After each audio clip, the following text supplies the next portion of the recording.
Good morning everyone. मेरा नाम है कल्पना शुक्ला और शुरुआत करने जा रहे हैं हम आज के हमारे करंट अफेयर के सेशन की।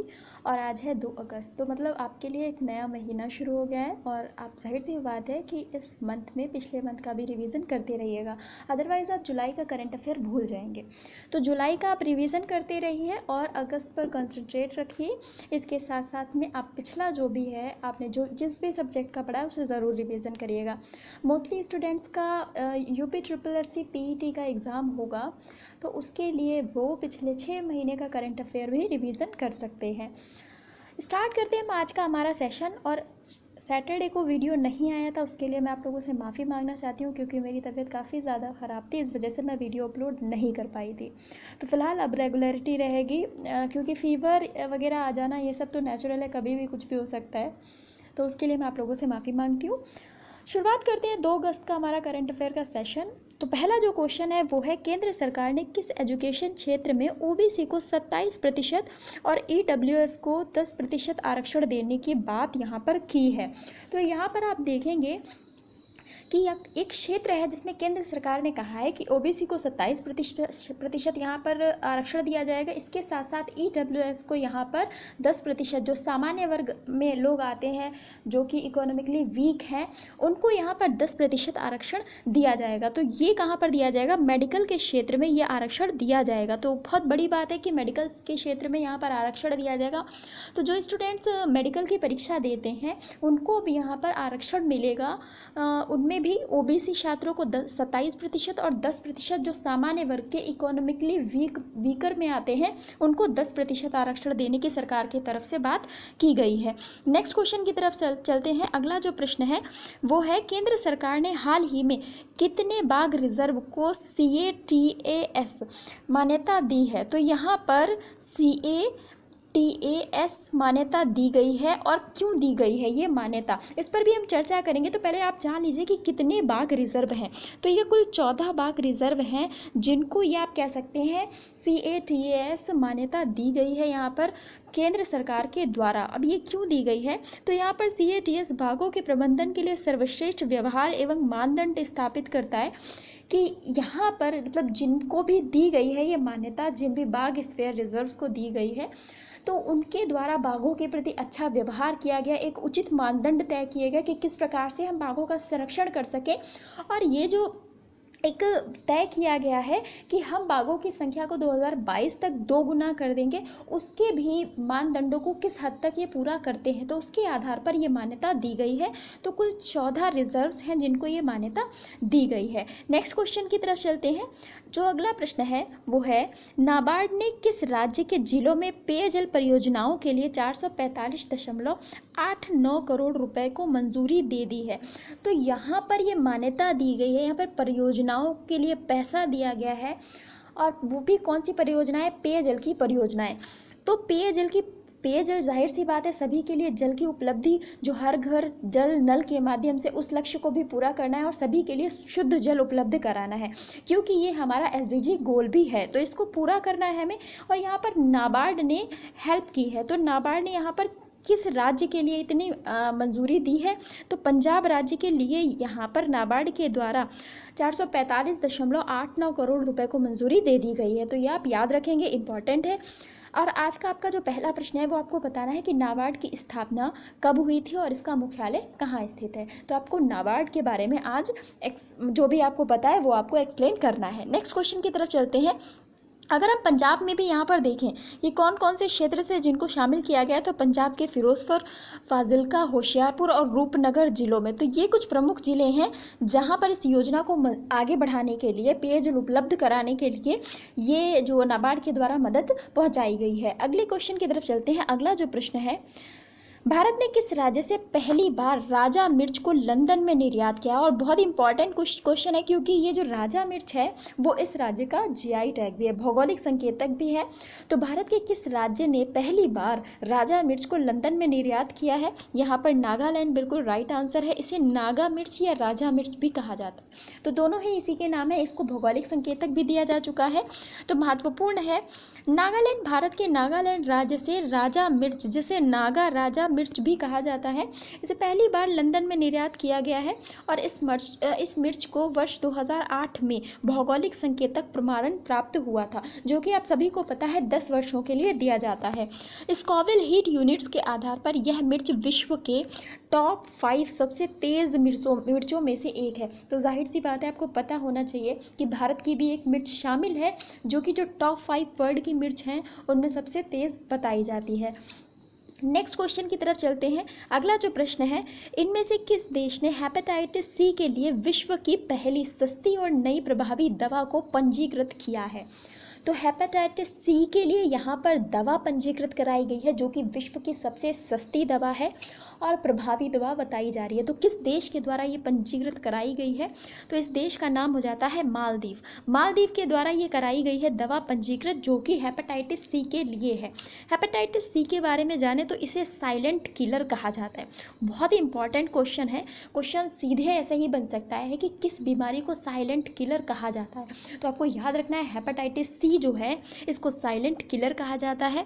इसमें रविडासिविर नाम की एक दवा को जून महीने में सोफोसबुवीर नाम की एक मौजूदा दवा के साथ में उपयोग के लिए मंजूरी दे दी गई है। तो ये भी चीज़ आप याद रख सकते हैं कि ये दवाएं किसके लिए हैं और साइलेंट किलर किस रोग को कहा जाता है? तो हेपेटाइटिस सी को कहा जाता है।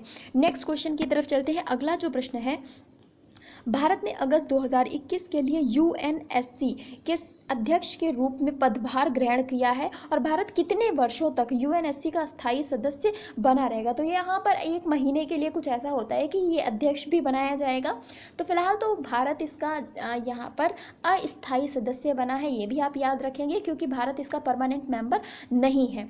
और यूनाइटेड नेशन सिक्योरिटी काउंसिल की हम बात कर रहे हैं, तो भारत हाल ही में मतलब जनवरी में इसका अध्यक्ष सदस्य बना था, अस्थायी सदस्य।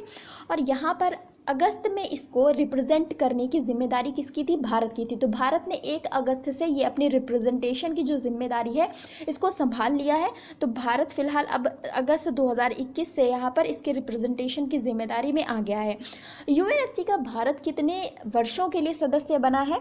तो यहाँ पर 2 वर्षों के लिए अस्थायी सदस्य चुना जाता है और परमानेंट मेंबर जो 5 सदस्य हैं वो तो हमेशा के लिए होते हैं, लेकिन जो अस्थायी सदस्य हैं जो 10 चुने जाते हैं, क्योंकि कुल 15 सदस्यों का ये गढ़ है जिसमें 5 परमानेंट मेंबर है और 10 जो है वो नॉन परमानेंट है। तो इसमें भारत भी चुना गया है, 2 वर्षों के लिए इसको चुना गया है। तो भारत का कार्यकाल कितना रहेगा? 2 वर्षों के लिए रहेगा और जनवरी से कार्यकाल भारत ने संभाला है। अगले क्वेश्चन की तरफ चलते हैं। हाल ही में किसे लोकमान्य तिलक पुरस्कार से सम्मानित किए जाने की घोषणा की गई है? तो ये जो पुरस्कार है वो साइरस पूनावाला को दिया जाएगा। साइरस पूनावाला कौन है? तो सीरम इंस्टीट्यूट के जो संस्थापक हैं वो हैं साइरस पूनावाला। सीरम इंस्टीट्यूट बहुत ही चर्चा में रहा था, जिसने हाल ही में घोषणा की थी कि वो जो है स्पुतनिक वी जो वैक्सीन है उसका भी उत्पादन अपने यहाँ शुरू करेगा। तो साइरस पूनावाला सीरम इंस्टीट्यूट के संस्थापक, जो कि पुणे में स्थित है, इनको लोकमान्य तिलक पुरस्कार देने की घोषणा की गई है। तो याद रखेंगे आप लोग, बहुत इंपॉर्टेंट क्वेश्चन है। अगले क्वेश्चन की तरफ चलते हैं। अगला जो प्रश्न है वो है, भारतीय खिलाड़ी पीवी सिंधु ने जीत दर्ज कर भारत के लिए किस खेल में कांस्य पदक जीता है? तो यहाँ पर बैडमिंटन बिल्कुल सही आंसर हो जाएगा, क्योंकि आप सभी को पता है कि जो पीवी सिंधु है वो बैडमिंटन की खिलाड़ी है और सेमीफाइनल में ये हार गई थी। उसके लिए इनकी कांस्य पदक का कल शायद मैच हुआ था, जिसमें इन्होंने कांस्य पदक फिलहाल जीत लिया है और ओलंपिक में लगातार दूसरी बार पदक जीतने वाली जो खिलाड़ी बन गई हैं वो बन गई हैं पीवी सिंधु। तो ये भी एक बड़ी उपलब्धि है, लेकिन एक कहीं ना कहीं खेद रह जाता है कि जिस खिलाड़ी से आपने गोल्ड की आशा की हो और वो अगर ब्रॉन्ज लाए, वो सिल्वर भी ना ला पाए, वो ब्रॉन्ज लाए, तो थोड़ा ना थोड़ा कहीं दुख तो ज़रूर होता है। तो यहाँ पर मुझे तो फिलहाल पीवी सिंधु से उम्मीद थी गोल्ड की, और इन्होंने गोल्ड भी नहीं जीता, सिल्वर भी नहीं जीता और ये ब्रॉन्ज जीत कर रह गई। तो थोड़ा सा बुरा तो लगता है, लेकिन फ़िलहाल ठीक है, उन्होंने मेहनत करी, वो चीज़ तो दिखती है। नहीं जीत पाई वो अलग की बात है, वो उनका शायद भाग्य ही नहीं काम साथ दिया था। तो यहाँ पर पीवी सिंधु ने कांस्य पदक जीता है और बैडमिंटन में जीता है, ये आप याद रखेंगे। ओलंपिक में कांस्य पदक पीवी सिंधु के द्वारा जीत लिया गया है। मीराबाई चानू जी ने क्या जीता था? सिल्वर मेडल जीता था। तो ये भी आप याद रखेंगे भारोत्तोलन में। नेक्स्ट क्वेश्चन की तरफ चलते हैं। अगला जो प्रश्न है, विश्व व्यापार संगठन की रिपोर्ट के अनुसार कृषि उत्पाद निर्यात करने के मामले में भारत किस स्थान पर रहा है। तो यहाँ WTO की एक रिपोर्ट जारी की गई है, इसमें कहा गया है जो कृषि के उत्पाद हैं उनको निर्यात करने में भारत 9वें स्थान पर है। 9वें स्थान पर भारत विश्व में कृषि के उत्पाद को निर्यात करता है, तो 9वें स्थान पर भारत बना हुआ है। तो आप कह सकते हैं कि बहुत ही पीछे हैं हम, बाकी सारे देश काफ़ी ज़्यादा निर्यात करते हैं अपने कृषि उत्पादों को, और हम उतना उत्पादों को निर्यात नहीं कर पाते हैं। कहीं ना कहीं हम या तो जो मानक है उन पर खरे नहीं उतर पाते हैं, या हमारे जो सामान है इतने कम है कि हम उसको निर्यात कर ही नहीं सकते, वो भारत में ही उनकी खपत हो जाती है और हमें आयात करना पड़ जाता है। तो यहाँ पर भारत 9वें स्थान पर बना हुआ है। अगर हम इस रिपोर्ट की बात करें तो टॉप 3 जो कंट्रीज़ हैं उसमें पहले नंबर पर यूरोपियन यूनियन है, सेकंड पर ब्राज़ील है, और सेकंड पर अमेरिका है, और थर्ड पर ब्राज़ील है। तो पहले पर कौन सा है? यूरोपियन यूनियन, सेकंड अमेरिका और थर्ड ब्राज़ील। फोर्थ नंबर पर यहाँ पर हमारा पड़ोसी देश कौन है? चाइना है। तो फोर्थ नंबर पर चाइना है। WTO की अगर हम बात करें, वर्ल्ड ट्रेड ऑर्गेनाइजेशन इसकी फुल फॉर्म है, विश्व व्यापार संगठन। स्थापना 1 जनवरी 1995 में हुई थी। मुख्यालय इसका जिनेवा स्विट्जरलैंड में है।